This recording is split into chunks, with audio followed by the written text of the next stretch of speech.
20 বার বিসমিল্লাহির রহমানির রহিম পড়লে কি হয় জানলে আপনি অবাক হয়ে যাবেন। এই যে বিসমিল্লাহির রহমানির রহিম, পবিত্র কোরআন খুললেই প্রথম আয়াত এটা বিসমিল্লাহির রহমানির রহিম। এবং পবিত্র কোরআনে 114টা সূরার শুরুতে 113টা সূরার মধ্যেই আল্লাহ রাব্বুল আলামিন বিসমিল্লাহির রহমানির রহিম এটাকে এনে দিয়েছেন। শুধু একটা সূরা তওবাতে বিসমিল্লাহির রহমানির রহিম নাই। তবে আবার আল্লাহ রাব্বুল আলামিন সূরা না বলে দুইবার বিসমিল্লাহির রহমানির রহিম দিয়ে 114 বার কি আল্লাহ পূরণ করে দিয়েছেন। সুবহানাল্লাহ। এই বিসমিল্লাহির রহমানির রহিম আমাদের জীবনের সাথে এত কানেক্টেড যে আমরা যাই করি না কেন, কোন না কোন যে কোনো ভালো কাজ করলে ওইখানে বিসমিল্লাহ রয়েছে। বিসমিল্লাহ এত বরকত এবং কল্যাণ রয়েছে। বিসমিল্লাহির রহমানির 19 বার পড়লে যা হয়, একটা ঘটনা শুনেন। সাইয়েদনা ওমর রাদিয়াল্লাহু তাআলার জামানায় একবার রোম সম্রাট সাইয়েদনা ওমর রাদিয়াল্লাহু তাআলাকে একটা চিঠি লিখলেন যে ইয়া খলিফাতুল মুসলিমিন, আমার মাথায় প্রায় আমি ব্যথা অনুভব করি, আমার মাথা অনেক ব্যথা করে, আপনি একটা ব্যবস্থা করেন বা আপনার কাছে কোনো ট্রিটমেন্ট থাকলে আপনি একটু সাজেস্ট করেন। সাইয়েদনা ওমর রাদিয়াল্লাহু তাআলা চিন্তা করলেন মাথা ব্যথার জন্য কি করা যায়।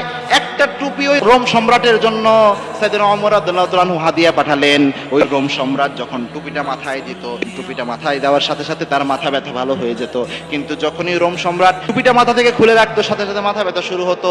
রোম সম্রাট চিন্তা করলেন এই টুপির মধ্যে এমন কি রয়েছে যে টুপিটা মাথায় দিলেই মাথা ব্যথা ভালো হয়ে যায়, মাথা থেকে খুললেই আবার মাথা ব্যথা শুরু হয়ে যায়। রোম সম্রাট টুপির যে অনেকগুলো প্যাচ রয়েছে, টুপির প্যাচগুলো খোলা শুরু করলেন। যখন টুপিটা খোলা হলো, টুপি খুলে দেখে এই টুপির মধ্যে লেখা রয়েছে বিসমিল্লাহির রহমানির রহিম। সুবহানাল্লাহ। বিসমিল্লাহির রহমানির রহিম সুন্দরভাবে লেখা।